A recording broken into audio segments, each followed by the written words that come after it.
থেকে ভিড় কিন্তু এই জায়গাটাতে, মানে ঢুকেই মাত্র এটা তোমাদের চোখে পড়বে। সুন্দর করে সাজানো হয়েছে, যদি ওদিকে এন্ট্রি নেই। নিচে দেখো একটা বাঘ রয়েছে আর উপরে রয়েছে টার্জেন।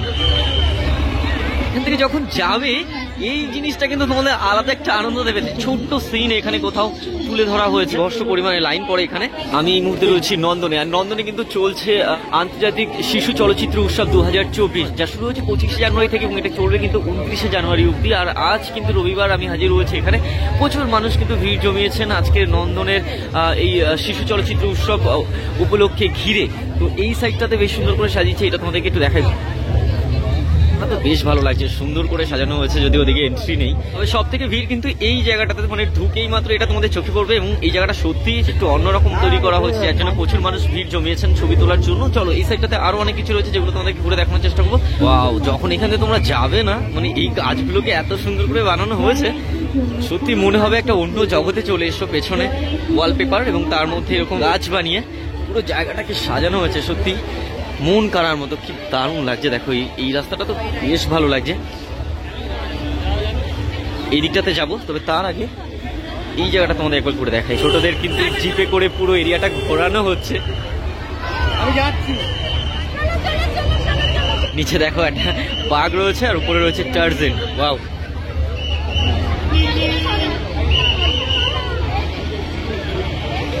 উপরে টার্জেন রয়েছে। ছোটদের জন্য কিন্তু একটা জিপ রাইড করা হয়েছে, যেটাতে করে ছোটদেরকে পুরো এরিয়াটা ঘুরে দেখানো হচ্ছে। অন্যরকম ভাবে কিন্তু সাজিয়ে তোলা হয়েছে গোটা নন্দন চত্বর এবং রবীন্দ্র সদন। উপরে রয়েছে টার্জেন, বাঁশের চাল এবং টার্জেনের থাকার জায়গা, নিচে একটা বাঘ রয়েছে। এবং এখানে তো হচ্ছে জিপ রাইড হচ্ছে, বাচ্চাদের ছোটদেরকে এই গাড়িতে করে কিন্তু নন্দন চত্বর পুরোটাই ঘোরানো হচ্ছে। এবং সামনে এগিয়ে যাবো, সামনে পুরোটাই মনে হবে তুমি জঙ্গলের মধ্যে থেকে হেঁটে যাচ্ছ। তো গাছগুলোকেও সেইভাবে ডেকোরেট করা হয়েছে, বেশ সুন্দর। এবং সামনে কিছুটা যাবো তোমাদেরকে নিয়ে। তবে তার আগে এই জায়গাটা একবার দেখো, প্রচুর ছোটরা কিন্তু রাইডের মজা নেওয়ার জন্য হাজির হয়েছে এখানে। এটা দেখতে সত্যি ভালো লাগছে।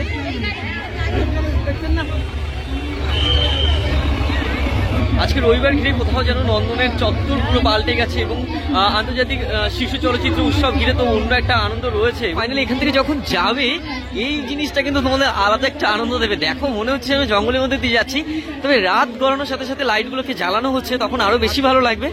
তো আরেকটু সামনে যাই, দেখো আরো অনেক কিছু কিন্তু রয়েছে। এই সাইডটাতে যেভাবে সাজানো হয়েছে, এই গলি থেকে বেরিয়ে আসলেই কিন্তু সামনে তোমরা যদি আসো, এখানেও কিন্তু খুব সুন্দর করে সাজানো হয়েছে। এই জায়গাটা দেখো, এখানেও প্রচুর মানুষ ভিড় জমিয়েছেন। ওয়াও, কি দারুণ লাগছে। এই মুভিটা কিন্তু বেশ পুরনো একটা মুভি, বহুদিন আগে দেখেছিলাম আর খুব ভালো লাগে মুভিটা। তো সেই মুভিটার একটা ছোট্ট সিন এখানে কোথাও তুলে ধরা হয়েছে।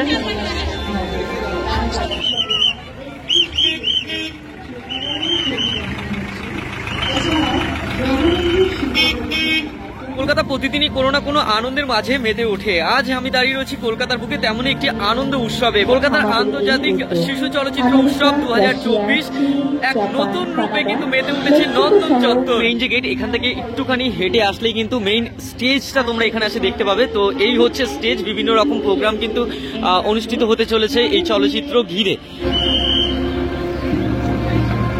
স্টেজ তো এখানে রয়েছে, এখান থেকে একটুখানি আগে আসলে এই পারে রয়েছে মুভি দেখার কিন্তু টিকিটের লাইন। দেখো লম্বা একটা লাইন পড়ে গেছে। বলে রাখি 31টি দেশে 110টি মুভি কিন্তু ফ্রিতে দেখানো হচ্ছে।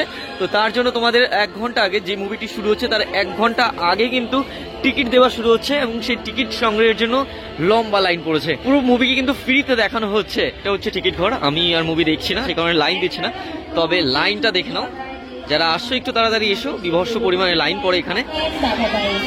টিকিট কাউন্টারের পাশে কিন্তু ছোট ছোট এগুলো স্টল রয়েছে, যেখানে বিভিন্ন টাইপের মূর্তি বিক্রি হচ্ছে। দেখো কি সুন্দর লাগে না? এখানে জাদু খেলা দেখানো হচ্ছে। দেখো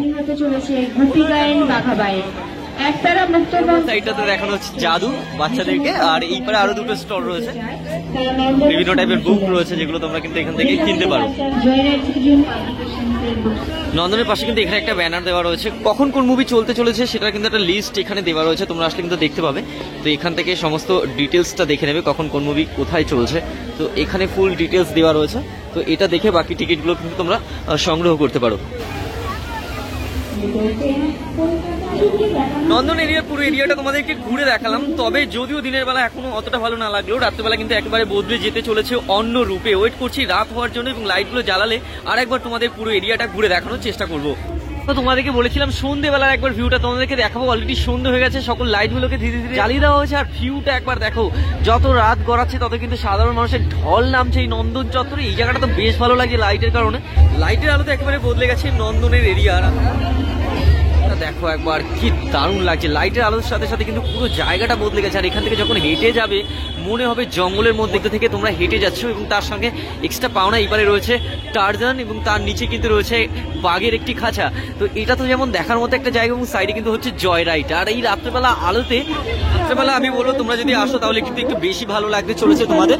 তো এই রাস্তা ধরে আমরা হেঁটে আসলাম, এখানে হচ্ছে সেই জায়গাটি যেটা কিন্তু আরো মনোমুগ্ধ করার মতো, এবং সাইডে স্টেজ রয়েছে, ওই দিকটাতে আর গেলাম না। তবে এখান থেকে পুরো জায়গাটাকে দেখানোর চেষ্টা করলাম। বিভৎস ভিড় আজকে, তো বেশ ভালো লাগছে। আজকে নন্দন চত্বর কিন্তু এক নতুন রূপে সেজে উঠেছে।